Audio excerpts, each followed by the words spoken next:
Кажете ми кој гостиварчанец има потреба денес од овој закон или кој гостиварчанец албанец или турчин или македонец заминал Република Македонија да работи во Италија, во Германија или во Америка, затоа што досега го немал овој закон. Нема потреба од овој закон. Обичниот гостиварчанец има потреба да најде работно место. Но каде наоѓа работно место? Наоѓа работно место во двата трговски центри собственик на градоначалникот Бејта.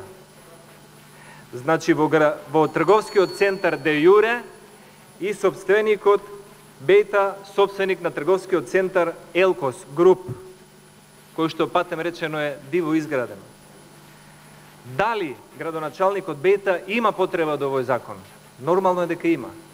Не направил доволно за гласачот албанец, македонец или турчин, но за себе направил два трговски центри.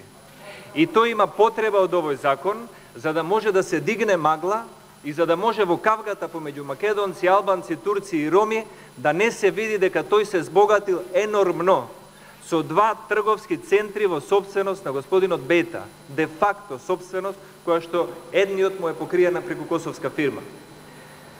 На господинот Бејта му исто потребно да се дигне магла за да не се слушне за постапката која што се води за изграден пат без да се објави тендер. Господинот Бејта гради пат. Нема никаква набавка. И наредува на една фирма го гради патот. После една година се објавува тендер.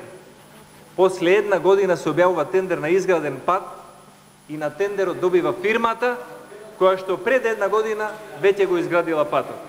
Тоа е незаконско делување. Без разлика Бејта на која партија припаѓа. Затоа потребата од овој закон ја имаат политичарите, како Анѓушев и како Бејта, за да ги зацкријат незаконитите работи кои што ги погаѓаат граѓаните, создаваат невработеност и прикриваат криминал и корупција.